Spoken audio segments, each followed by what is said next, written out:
corações, bom dia. Eis que nesse dia que amanhece, estamos novamente reunidos. Em nome do Pai, do Filho e do Espírito Santo. Amém.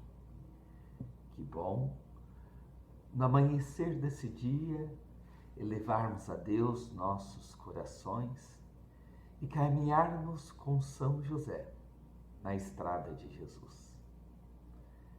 Se você ainda não é inscrito em nossos canais, o faça. Associação São José, Guarda do Redentor e Centro de Espiritualidade Josefino Mareliano. Nesse dia, queremos meditar, juntamente com o Padre Antônio Bertolin, a Epifania dos Magos. Há alguns dias atrás, já refletimos sobre a Epifania aos pastores, o povo de Deus, que saiu glorificando e louvando a Deus. Mas qual será, então, a reação dos magos? Como os autores sagrados revelam, mostram esta epifania? E como José, mesmo não aparecendo na cena bíblica, nos relatos de Mateus, José fala, José nos ensina. Por isso, acompanhemos com o coração aberto. Elevemos a Deus nossos pedidos, nossas orações. Coloque sua intenção, teu pedido, tua necessidade. Colocamos-nos nas mãos de São José, para que possamos chegar também mais próximo ao coração de Maria e ao coração de Jesus.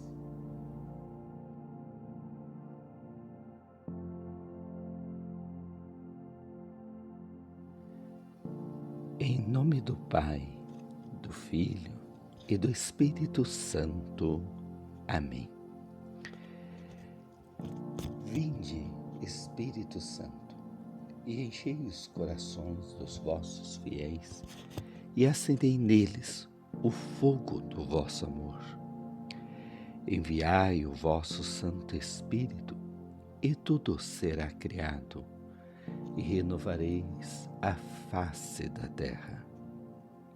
Oremos. Ó Deus, que instruístes os corações dos vossos fiéis com a luz do Espírito Santo, fazei que apreciemos retamente todas as coisas, segundo o mesmo Espírito, e gozemos sempre da sua consolação. Por Cristo nosso Senhor. Amém.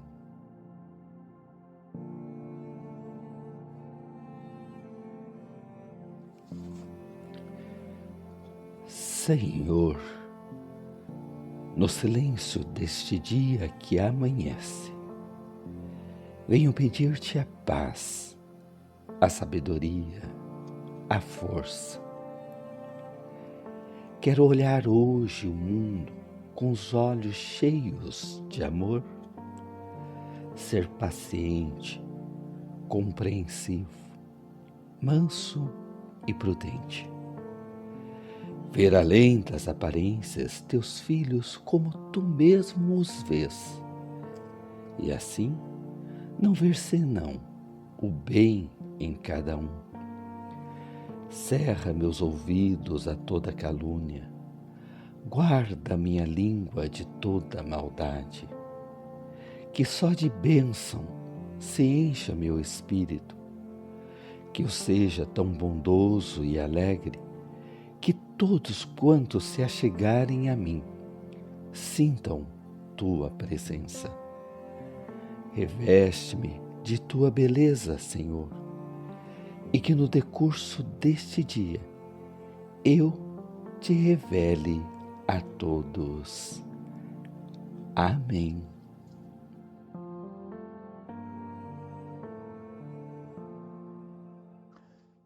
Nós falamos na abordagem anterior sobre a Epifania aos pastores, Agora queremos falar um pouquinho sobre a Epifania aos Reis Magos.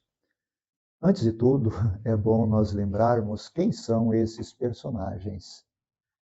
Segundo algumas informações, inclusive dos apócrifos, por exemplo, nós temos o Evangelho Armênio da Infância e outras tradições judaicas que afirmam que esses magos eram sábios, homens que estudavam as estrelas e, portanto, eram estudiosos.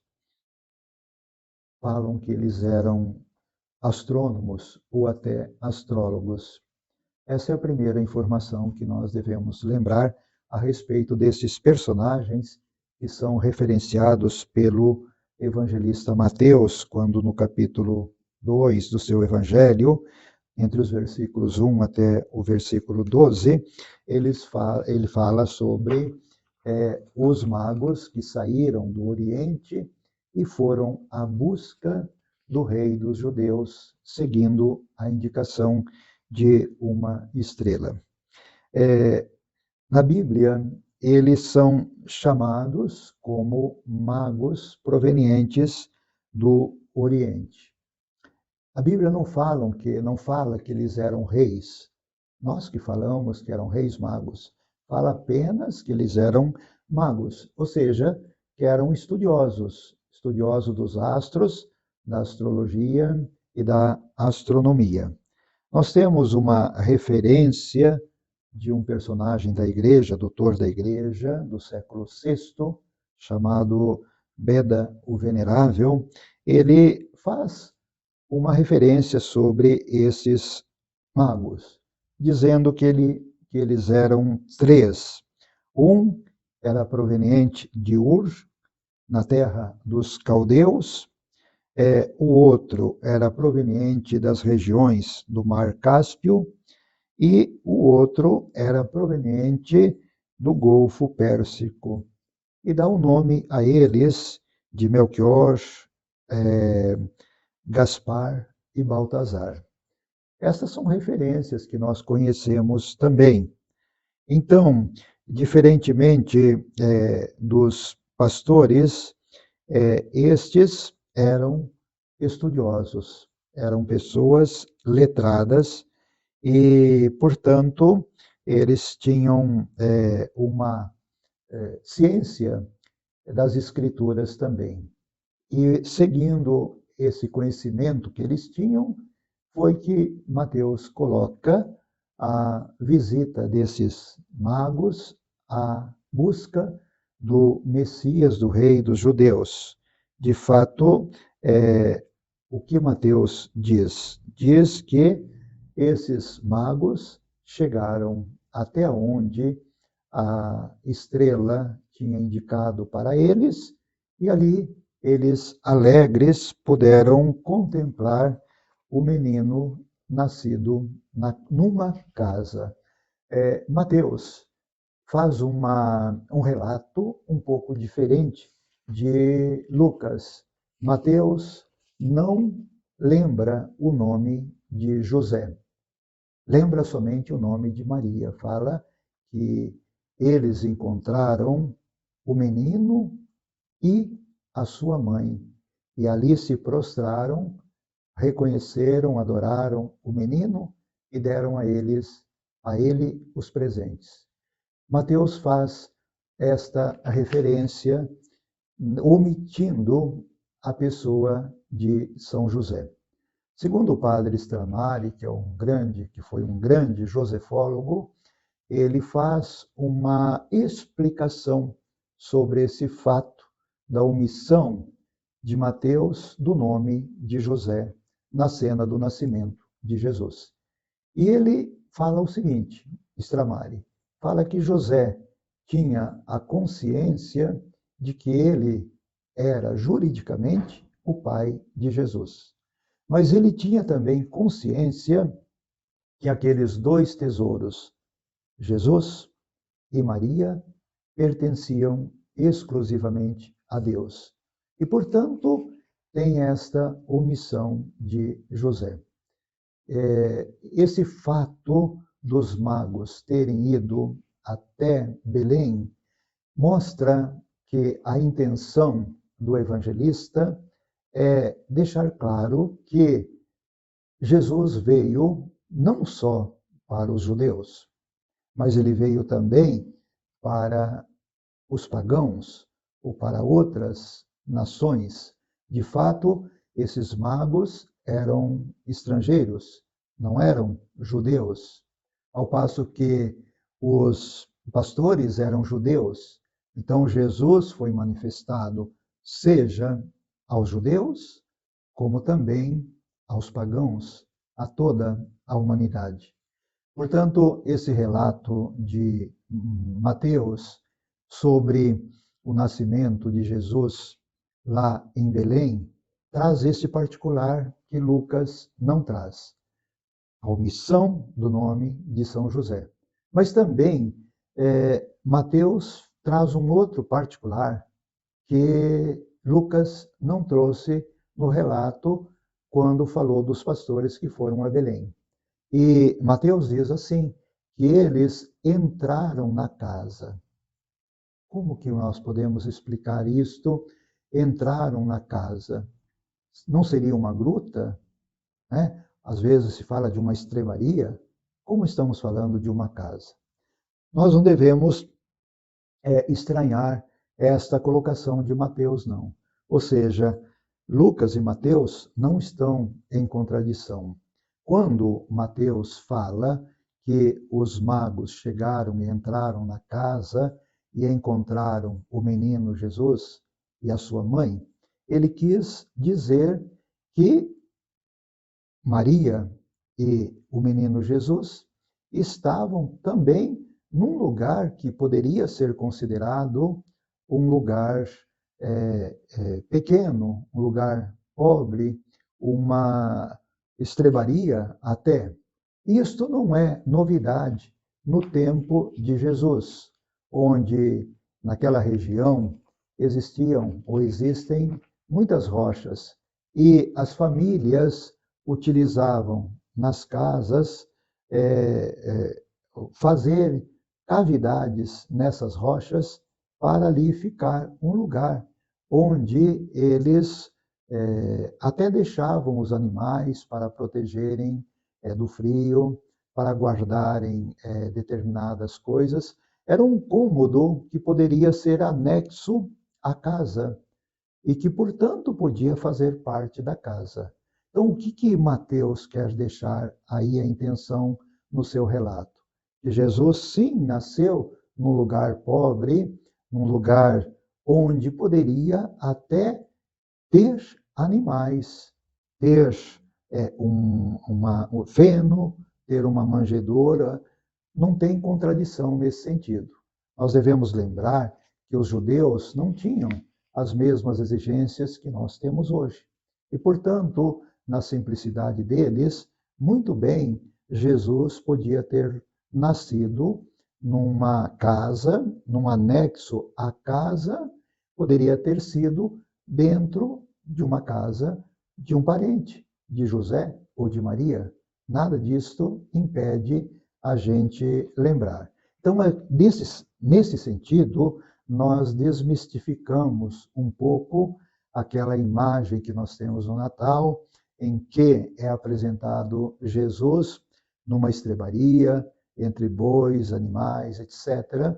É a representação iconográfica do nascimento de Jesus, que, na imaginação dos artistas, vem desta maneira. Mas, na verdade, nós podemos contemplar tranquilamente que Jesus nasceu dentro de uma casa, num cômodo de uma casa, numa cavidade de uma dessas rochas em que os judeus tinham ali as suas casas. Nada de novidade a esse respeito. A outra coisa também que Mateus deixa claro aqui é o contraste entre aquilo que os pastores manifestaram de irem imediatamente visitarem o menino Jesus lá em Belém, e com o contraste de Herodes, que, ao saber que o menino Jesus, o rei dos judeus, tinha nascido, o que ele fez? Ele procurou informações para saber onde tinha nascido essa criança. Mas a informação que Herodes quis não foi pelo interesse do menino, mas foi justamente para depois prejudicar o menino, por causa da inveja dele, ao passo que os pastores tiveram toda essa disponibilidade, abertura para poderem ir até a gruta de Belém a adorar o menino Jesus. Então, essas duas óticas, a ótica de Lucas, quando fala da Epifania aos pastores, e a ótica de Mateus, quando fala da Epifania aos magos, se complementam. As duas trazem uma realidade onde Jesus está sempre no centro, onde Maria está sempre no centro, e onde José, na ótica de Lucas, também está no centro, mas na ótica de Mateus não está no centro, devido justamente a esta consciência, e aqui a gente pode até ressaltar da humildade de São José, de lembrar que ele era justamente aquele chamado por Deus para ser o cooperador no nascimento do seu filho. E, portanto, ele via Maria e Jesus, sim, como o centro e como o tesouro ou os tesouros mais preciosos naquela cena de Belém. Senhor Jesus, enviado do Pai e ungido do Espírito Santo, que fazeis os corações arderem e os pés se colocarem a caminho.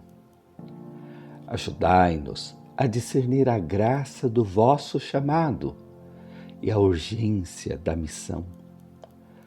Continuai a encantar as famílias, crianças, adolescentes, jovens e adultos, para que sejam capazes de sonhar e se entregar, com generosidade e vigor, a serviço do reino, em vossa igreja e no mundo.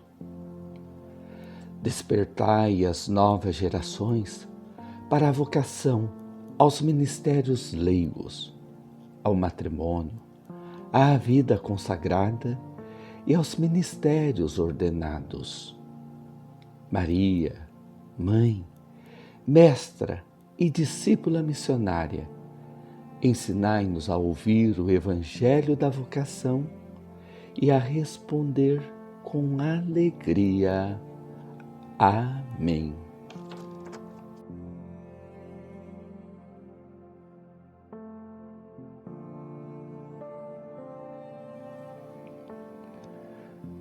Tu, ó José, indica-nos o caminho, sustenta-nos a cada passo, conduze-nos aonde a divina providência quer que cheguemos. Quer seja comprido ou curto, quer seja bom ou mau o caminho, quer se enxergue ou não a meta com a vista humana, depressa ou devagar, contigo, ó José, estamos certos de que caminharemos sempre bem.